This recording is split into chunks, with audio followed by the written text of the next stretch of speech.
Hi everyone, आप देख रहे हैं मास मीडिया नेटवर्क अवाम की आवाज़। कर्नाटक में जनरल इलेक्शंस होने वाले हैं, उसको लेकर हर पार्टी अपनी अपनी प्लानिंग और स्ट्रेटेजी में मसरूफ़ है। इसी सिलसिले में आज हमारे साथ मौजूद हैं कर्नाटका जेडीएस स्पोक्स पर्सन जो अभी बनाए गए हैं। पहले तो हम जनाब असदुद्दीन साहब को बहुत बहुत मुबारकबाद देते हैं मास मीडिया की तरफ से कि इन्हें जेडीएस ने कर्नाटक स्पोक्स पर्सन बनाया है। इससे पहले ये वाइस प्रेसिडेंट थे कर्नाटका माइनॉरिटी सेक्शंस के। अब हम असदुद्दीन साहब से बात करेंगे कि कर्नाटक में जनरल इलेक्शंस को लेकर जेडीएस कितनी तैयार है, किस तरह के डिस्ट्रिक्ट वाइज, बूथ वाइज, किस तरह के कॉन्स्टिट्यूंसी वाइज किस तरह की प्लानिंग चल रही है। तो सर, सबसे पहले मैं आपका वेलकम करता हूं हमारे इस चैनल में और बहुत बहुत शुक्रगुजार हूं कि आपने अपना टाइम दिया। बात शुरू करेंगे जनरल इलेक्शंस को लेकर। जेडीएस कितनी तैयार है? लास्ट टाइम 30+ सीट्स आई थी, इस बार क्या उम्मीद कर रही है, किस तरह की? इस सवाल में छुपा हुआ सवाल यह है कि क्या हर बार जेडीएस 30-35 लेकर अपना सीएम बनाती रहेगी या पूर्ण बहुमत भी कभी लाएगी? सबसे पहले आपका शुक्रिया, आपकी मुबारकबाद का शुक्रिया। काफ़ी दिनों बाद आप मेरा इंटरव्यू ले रहे हैं। बसवा कल्याण बाई इलेक्शन के वक्त आपने जो इंटरव्यू लिया था वो एक यादगार इंटरव्यू रहा था जी। अब दूसरी बात यह है कि अपना 2023 के इलेक्शंस और आपका एक सवाल ये भी था कि क्या हमेशा 30 वगैरह लेते रहेंगे। 1994 में हमने अपने बलबूते पे हुकूमत भी बनाई है, वो शायद आपके जहन में ना हो। और पिछली बार हम लोगों ने 37 सीट्स जीती थी, उससे पहले 58 थे, तो 30-37 इस तरह का कुछ नहीं है। अब की बार हम लोग जिस तरह से तैयारी कर रहे हैं, हम लोग कम से कम 130 सीट जीतने का टारगेट बनाकर काम कर रहे हैं। हमने एक जो है ना प्रोग्राम बनाया मिशन 123, जिसके तहत काम हो रहा है। सारे स्टेट में काम हो रहा है, ऑर्गेनाइजेशन लेवल पे बहुत ज़्यादा अच्छा काम हो रहा है, बूथ लेवल कमिटीज़ बन रही हैं, हर बूथ पे कम से कम जो है ना 20 जो है ना अपना मेंबर्स हो रहे हैं। बहुत अच्छा एक हमने प्लान बनाया है और हमें उम्मीद है कि अब की बार हम 130 सीट जीतेंगे। अगर बात करें पंचरत्न यात्रा की जी, तो कितना फ़ायदा हो रहा है, या सिर्फ एक ये होता है फौज में हत्ती भारी, उस तरह से तो कुछ नहीं है? देखिए, पंचरत्न का जो हमारा प्रोग्राम चल रहा है, आप मीडिया रिपोर्ट्स में देख सकते हैं, बहुत ही जो है ना बेहतरीन रिस्पांस मिल रहा है जहां हम जा रहे हैं। और पंचरत्न में जो है ना हमारे जो जिन पॉइंट्स पे हम काम कर रहे हैं, जो पॉइंट्स बेसिक पॉइंट कहें वही मेरा सवाल है। बेसिक पॉइंट्स जो हमारे हैं उसमें हम जो है ना गरीबों के लिए हाउसिंग का हमने प्लान बनाया है। हाउसिंग होगी, उसके बाद पंचायत लेवल पर, हर पंचायत लेवल पर एक मिनिमम 30 बेड का हॉस्पिटल बनेगा, जिसमें सिर्फ ओपीडी नहीं होगी, वहाँ पे सर्जिकल फैसिलिटीज़ भी होंगी। एक हॉस्पिटल जिस तरह का होना चाहिए उस तरह का हर पंचायत लेवल पर होगा, मिनिमम 30 बेड का। उसके बाद एजुकेशन, हम एजुकेशन के स्टैंडर्ड को इतना ज़्यादा जो है ना अपना हाई करना चाह रहे हैं गवर्नमेंट स्कूल्स में कि लोग उसके बाद में प्राइवेट स्कूल्स वगैरह के बारे में सोचना भी छोड़ दें। तो फ्री एजुकेशन होगा 1st to 12th और बहुत ही अपना इंटरनेशनल लेवल का। इसके साथ में हम लोग जो है ना अपना किसानों के लिए हमने जो प्लान बनाया है कि किसानों को मुफ्त बिजली दी जाएगी, उनको इरिगेशन की फैसिलिटीज़, ऐसी टेक्नोलॉजीज़ प्रोवाइड की जाएंगी कि जिसके बाद क्रॉप यील्ड बहुत ज़्यादा बढ़ेगी।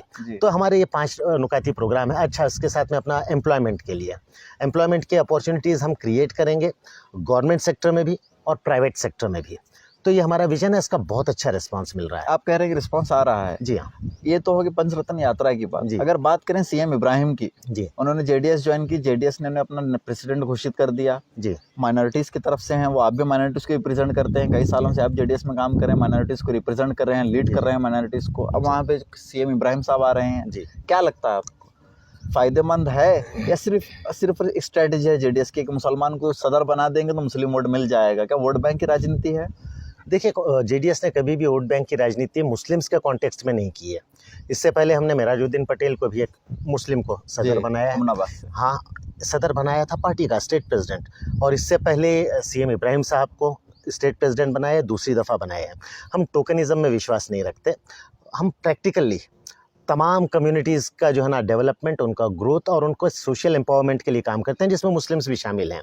और जहाँ तक सीएम इब्राहिम साहब के आने से फ़ायदा वगैरह का आपने पूछा, सीएम इब्राहिम साहब के आने से नो डाउट फ़ायदा होगा, क्योंकि 40-50 साल का उनका पॉलिटिकल एक्सपीरियंस है, काफ़ी अच्छा पॉलिटिकल कॉन्टैक्ट्स हैं।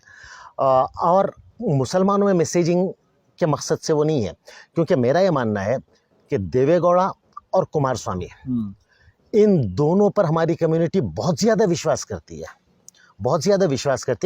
क्योंकि प्रैक्टिकली हमारा जो ट्रैक रिकॉर्ड रहा है देवेगौड़ा साहब का 4% रिजर्व, और इसके साथ साथ जो है ना अपना what do call it political field में जेडपी लेवल तक, तो मुसलमानों का बहुत ज़्यादा ट्रस्ट देवेगौड़ा साहब पे और कुमार स्वामी साहब पर है।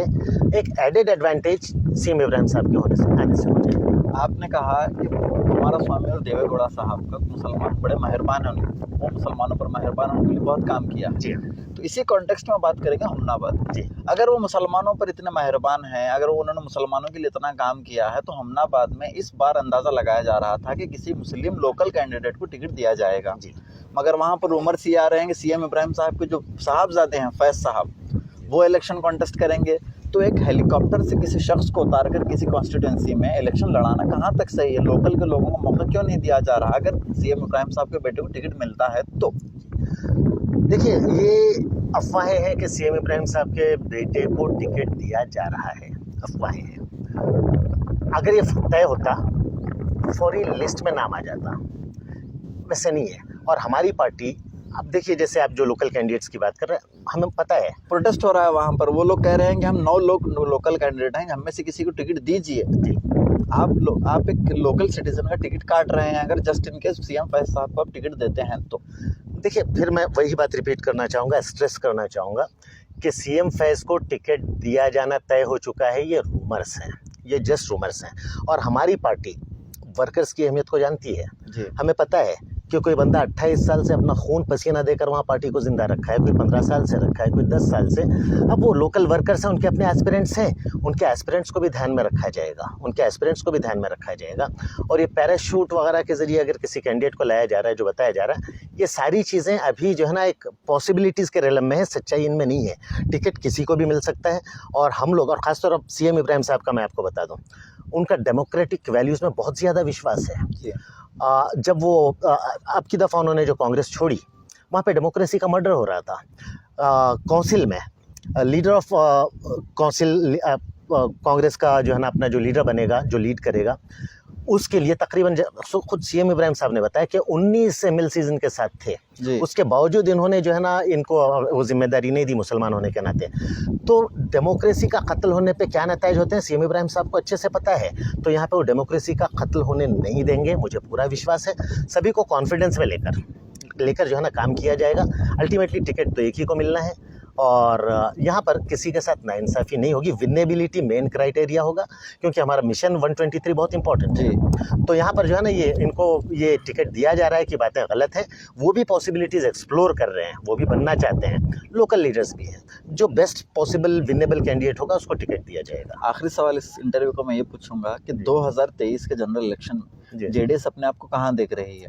बूथ लेवल, डिस्ट्रिक्ट लेवल किस तरह से काम चल रहा है? माइनॉरिटीज़ को लेकर, मराठास को लेकर, लिंगायत को लेकर किस तरह के काम?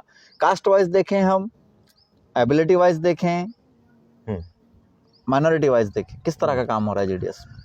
देखिए, हमारा विजन बहुत बड़ा है, कम से कम 130 सीट जीतना, जो 1994 के बाद अपने बलबूते पे हुकूमत बनाने के लिए ये पहली दफ़ा हम होल हार्टेडली, सिंसियरली उस दिशा में काम कर रहे हैं और उस तरफ बढ़ रहे हैं। और इसमें हम तमाम कम्युनिटीज़ के लिए काम कर रहे हैं। हमारे पास मराठा लीडर्स मौजूद हैं, हमारे पास में कुरबा लीडर बंडप्पा कासिमपुर साहब मौजूद हैं और दीगर लीडर्स हैं, लिंगायत्स हैं, मुस्लिम्स हैं, सारे लीडर्स हैं। तमाम लोग मिलकर हमारे पंचरत्ना कार्यक्रम की वजह से आवाम जितना ज़्यादा एक्सेप्ट कर रही है, जी एक्सेप्ट कर रही है पार्टी के लिए, जो है ना आवाम के दिलों में बहुत ज़्यादा उत्साह है, वो अब की बार तब्दीली चाहते हैं। तो इस वक्त आवाम का जो रिस्पांस मिल रहा है, हमें इतना यकीन है कि माइनॉरिटीज़ के कॉन्टेक्स्ट में कि कई ऐसे लीडर्स जो 2018 में आज कांग्रेस में है और 2018 में आगे बढ़ कर चिल्ला रहे थे कि जेडीएस बीजेपी की बी टीम है, ऐसे कई लीडर्स आज फिर हमारे पास आएंगे। आपके भी कई लीडर जेडीएस में जा चुके हैं। लास्ट अगर 5 साल की बात करें, बिजट ज़मीर अहमद खान एक बहुत बड़ा नाम हो सकता है। जी। उसमें हमारे जो जा चुके हैं, नहीं खैर वो ज़मीर अहमद खान साहब के बारे में क्या बात करें, वो बेचारे स्टैंड अप कॉमेडियन की तरह हैं, कुछ भी स्टेटमेंट्स देते रहते हैं, कुछ भी बोलते रहते हैं। कभी बोल देते हैं कि भाई अगर येडियुरप्पा चीफ मिनिस्टर बन जाए तो मैं अपनी गर्दन काट दूंगा, फिर कभी बोलते हैं कि अगर नहीं मैं उनके घर के सामने वॉचमैन बन के काम करूंगा। उससे पहले किसी बात पे उन्होंने कहा था कि अगर ऐसा हो जाए तो मैं अपनी गर्दन काट दूंगा। वो अपने वादा कभी पूरा नहीं करते, उनको सीरियसली मत लीजिए। वो गए हैं, कई लोग आते हैं जाते हैं, उससे फ़र्क नहीं पड़ता है। लेकिन कटिंग अक्रॉस रिलीजियस लाइन्स, तकरीबन हर कम्युनिटी का आदमी जो डेवलपमेंट चाहता है, अपने बच्चों के लिए रोज़गार चाहता है, किसान जो अपने क्रॉप की बेटर यील्ड के लिए उम्मीद रखता है, बार हमें पूरा यकीन है कि हम अपने बलबूते पे हुकूमत बनाएंगे। बहुत बहुत शुक्रिया असद साहब। ये थे जनाब असदुद्दीन साहब, Karnataka JDS spokes person, minorities की तरफ लीड करते हैं, पिछले कई सालों से जेडीएस में माइनॉरिटी की रिप्रेजेंट करते आ रहे हैं। इस तरह खबरों के लिए बने रहिए हमारे साथ और देखते रहिए मास मीडिया नेटवर्क, अवाम की आवाज़।